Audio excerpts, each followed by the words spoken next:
ഇത് നേരത്തെ ഉപദ്രവിക്കുമായിരുന്നോ ഭർത്താവ്? അത് കുറച്ച് കുറച്ച് വർഷങ്ങൾക്ക് മുമ്പ് ഉപദ്രവിച്ചിട്ടുണ്ട്.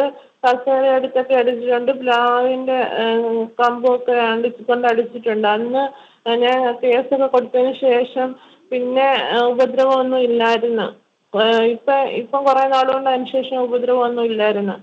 ഇത് ഈ ഉസ്താദിനെ പരിചയമുണ്ടോ റജുലയ്ക്ക്? ഉസ്താദിന്റെ പേരറിയോ? സുലൈമാൻ. സുലൈം എന്നാണ്. തൊട്ടടുത്തുള്ള ഉസ്താദാണോ?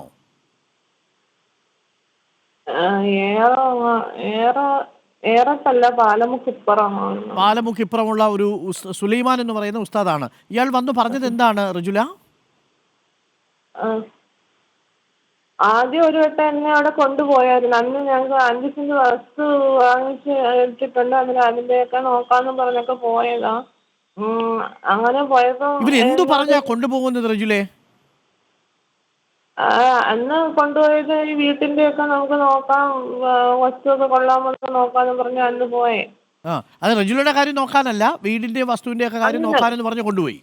അന്ന് പോയി ഇങ്ങനെ കണ്ട് ഇങ്ങനെ സംസാരിച്ച് മറ്റുള്ള കാര്യങ്ങൾ പറഞ്ഞപ്പോ ഞാൻ പറഞ്ഞ എനിക്ക് ഹസ്ബൻഡ് തുറന്ന് സംസാരിക്കാത്തോണ്ടുള്ള പ്രശ്നങ്ങളോ അല്ലാതെ പ്രശ്നങ്ങളൊന്നും ഇല്ല. അത് തുറന്ന് സംസാരിച്ചാൽ തീരാവുന്ന പ്രശ്നങ്ങളേ ഉള്ളൂ, അല്ലാതൊന്നും ഇല്ല. അതല്ലാത്തതൊക്കെ ഞാൻ ഖുർആൻ ഓതി തീർത്തോളാം എന്ന് ഞാൻ പറഞ്ഞു. വസ്തുവൊക്കെ വന്ന് അയാൾ കണ്ടിട്ട് പിന്നെ നോക്കിയിട്ടൊക്കെ ഒരു ദിവസം പോയി. ഇതിപ്പോ 2-3 ആഴ്ചക്ക് മുന്നേ എനിക്ക് ഞാൻ കൂടുതൽ പ്രതികരിക്കത്തില്ലായിരുന്നു കേട്ടോ. പക്ഷെ ഞാനിപ്പോ 2-3 ആഴ്ചക്ക് മുന്നേ ഞങ്ങൾ തമ്മിൽ ജീവിതപരമായ കാര്യങ്ങളിൽ സംസാരം ഉണ്ടായപ്പോൾ ഞാൻ പ്രതികരിച്ചപ്പം അതിന്റെ പിറ്റേ ദിവസം ഇദ്ദേഹം അവിടെ ഹസ്ബൻഡ് ഉസ്താദിന്റെ അടുത്ത് പോയി എന്തൊക്കെയോ എന്തൊക്കെയോ ഇതും കൊണ്ട് വന്നു. എന്നിട്ട് തലമുടി അഴിച്ചിട്ടിട്ട് കസേരയിൽ ഇരിക്കാൻ പറഞ്ഞു. അപ്പൊ ഞാൻ ഇരുന്നില്ല. അന്ന് ഞാൻ പ്രതികരിച്ചു. ഇയാൾ എന്തിനാണ് ഈ മുടി അഴിച്ചിട്ട് കസേരയിൽ ഇരിക്കാൻ പറഞ്ഞത്? എന്തിനു വേണ്ടിയാണെന്നാണ് റജുല സംശയിക്കുന്നത്? അത് കയ്യിലൊരു എന്തൊക്കെയോ സാധനം ഒരു കവറിലുണ്ടായിരുന്നു. തലയ്ക്കെങ്ങാണ്ട് ഒഴിയാനാ. എനിക്കിപ്പോ 36 വയസ്സുണ്ട്. പക്ഷെ ഞാൻ കൂടുതലൊന്നും പ്രതികരിക്കത്തില്ലായിരുന്നു നേരത്തെ. പക്ഷെ ഇപ്പം 2-3 മാസം കൊണ്ട് ഞാനിപ്പം എനിക്കിഷ്ടമല്ലാത്തത് കണ്ടാൽ ഞാൻ പ്രതികരിച്ചു തുടങ്ങിയപ്പോഴാണ് ഈ പിന്നെ ഉസ്താദിന്റെ അടുത്ത് പോയി ഇതൊക്കെ ചെയ്തുകൊണ്ട് വന്നിട്ട് തലയ്ക്കൊക്കെ ഞാൻ ഇരിക്കാൻ പറഞ്ഞത്. അപ്പം ഞാൻ ഇരുന്നില്ല. ഇതെന്തുവാന്ന് എനിക്ക് അറിയത്തില്ല, അന്നേരം ഞാൻ ഇരിക്കത്തില്ല, എനിക്ക് പ്രശ്നങ്ങളൊന്നും ഇല്ല എന്നൊക്കെ ഞാൻ പറഞ്ഞു. അത് ചെയ്ത ഉസ്താദിനെ ഫോൺ വിളിച്ചു തരാൻ പറഞ്ഞു. അപ്പം ഫോൺ വിളിച്ചു തന്നപ്പോൾ ആ ഉസ്താദിനെ ശരിക്കും ഞാൻ ഉസ്താദിനെ പറഞ്ഞു, കാരണം അത് എന്റെ പ്രശ്നങ്ങളൊന്നും നിങ്ങൾ തീർക്കണ്ട, എനിക്ക് കൂടുതൽ ബർക്കത്തൊന്നും ഉണ്ടാകണ്ട. ഞാൻ ഖുർആൻ ആദ്യം എനിക്ക് അത്യാവശ്യം വിദ്യാഭ്യാസം ഉണ്ട്, ഞാൻ അതൊക്കെ ഓതി തീർത്തോളാം.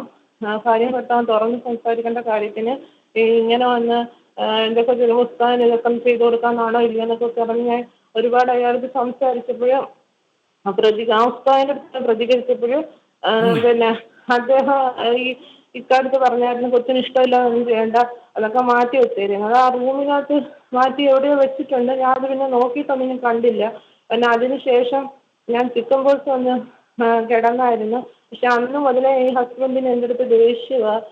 കൂടുതൽ മിണ്ടത്തൊന്നുമില്ല. ഇടയ്ക്ക് വെച്ച് ഒരു കടയിൽ നിന്ന് ടൂറൊക്കെ പോയായിരുന്നു. അന്നേരം ഈ ടൂർ പോകാമെന്നൊന്നും എൻ്റെ അടുത്ത് പറഞ്ഞില്ല. വാട്സപ്പിൽ ഒരു മെസ്സേജ് ഇട്ട് ഇങ്ങനെ കൊടൈക്കനാൽ ടൂർ കൊണ്ട് പോകുമെന്നും അല്ലാതെ യാത്രയൊന്നും എൻ്റെ അടുത്ത് ചോദിച്ചില്ല. പക്ഷെ ഈ മീൻകറി എടുത്തൊഴിക്കാനുള്ള കാരണം എന്താണ്? അതെന്താ സംഭവിച്ചത്? അതിനെ ചൊല്ലി എനിക്ക് ചിക്കൻ ബോക്സ് വന്നപ്പോൾ ശരീരത്ത് പാടുണ്ടായിരുന്നല്ലോ. ആ ശരീരത്ത് പാടുള്ളതിനെ കുറിച്ച് നിന്റെ പാടൊന്നും പോയില്ലല്ലോ എന്നൊക്കെ പറഞ്ഞ് ഇങ്ങനെ തിരിച്ച് പരിഹസിച്ച് സംസാരിക്കുന്ന ഒരു സ്വഭാവമുണ്ട്. അപ്പൊ അതിനെ കുറിച്ച് സംസാരിച്ചപ്പോൾ ഞാൻ അപ്പൊ എതിർത്ത് ഞാൻ പറഞ്ഞപ്പം ഗ്യാസിൽ മീൻകറി തിളച്ചോണ്ടിരിക്കുവായിരുന്നു. തേങ്ങാക്കറി ഉണ്ടമുളകൊക്കെ കറി തിളച്ചോണ്ടിരിക്കുവായിരുന്നു.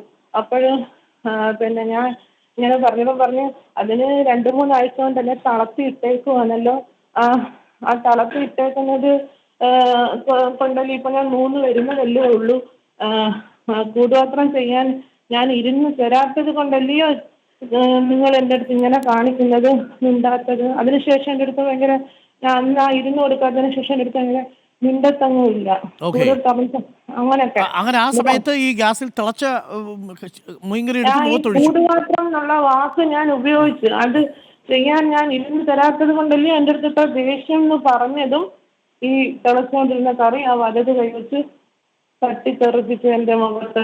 അത് മനഃപൂർവ്വം അല്ലെങ്കിൽ അത് ഇടത് സൈഡിലോട്ട് തട്ടാമായിരുന്നു. അവിടെ വാഷ് ബേസും അപ്പുറത്ത് അടുപ്പും ഒക്കെ ഉണ്ട്. Okay. അങ്ങോട്ട് തട്ടിയാ അതെല്ലാം തെറിച്ചു പോയിട്ട് പാത്രം വന്ന് തറയെ വീഴത്തേ ഉള്ളായിരുന്നു.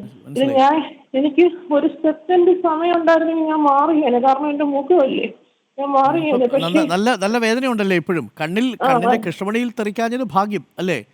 അത് അന്നേരം ഞാൻ വലിയതായി ഞാൻ വിളിച്ച് അലറി. ഞാൻ പൈപ്പിന്റെ പൊട്ടിച്ചെന്ന് ഇഷ്ടംപോലെ വെള്ളം. നിങ്ങൾക്ക് മക്കളുണ്ടോ റജുല? ഏഹ് മക്കളുണ്ടോ? ഒരു മോനുണ്ട്, 9 വയസ്സുള്ള ഒരു മോനുണ്ട്. അവനൊക്കെ ഇത് കാണുന്നുണ്ടായിരുന്നോ മോനൊക്കെ? അവൻ ഹാളിൽ നിൽക്കുമായിരുന്നു. അവൻ ഓടി വന്നപ്പോഴത്തേക്ക് ഇങ്ങനെ തെറച്ച് നിന്ന് ഞാൻ വിളിച്ചു പോകുന്ന ഞാൻ കണ്ട. അന്നേരം മനസ്സിലായി. അത് ഉടനെ അപ്പുറത്തെ വീട്ടിൽ പോയി അപ്പുറത്തെ വീട്ടിലെ കൊച്ചിനെയൊക്കെ വിളിച്ചോണ്ട് വന്ന് അവിടെ ഉള്ളവരെല്ലാം ഓടിക്കൂടി എല്ലാവരും അദ്ദേഹത്തെ വഴക്കൊക്കെ പറഞ്ഞ്. എന്നിട്ട് അന്നേരം ചേട്ടനും ഹസ്ബൻഡിന്റെ ചേട്ടനും പിന്നെ ഈ ആശുപത്രി കൊണ്ടുപോകാൻ ഭർത്താവ് കൂടെ വന്നോ? കൂടെ വന്നില്ല, പിന്നെ ബൈക്കിൽ വന്ന്. കൂടെ വന്നില്ല. ഇതിപ്പോ എന്താണ് തീരുമാനം റജുല? എന്തായാലും നിയമ നടപടിയുമായിട്ട് മുന്നോട്ട് പോയാലേ പറ്റൂ. Okay Rajula, thank you. എനിക്ക് ഞാൻ 16 വർഷം കൊണ്ട് ഞാൻ അനുഭവിക്കുന്നു. ഇനി ജീവിക്കാൻ വയ്യ. ഇത്രയും പല കാര്യങ്ങളും ഞാൻ അനുഭവിച്ചിട്ടുണ്ട്. പക്ഷേ ഇത് ഞാൻ പ്രതീക്ഷിച്ചില്ല. മുഖത്തിങ്ങനെ ചെയ്യുമെന്ന് ഞാൻ പ്രതീക്ഷിച്ചില്ല. പക്ഷേ ഇത് ചെയ്ത സ്ഥിതിക്ക് എനിക്കിനി മുന്നോട്ട് പോകാൻ താല്പര്യമില്ല. എനിക്കിനി വേണ്ട.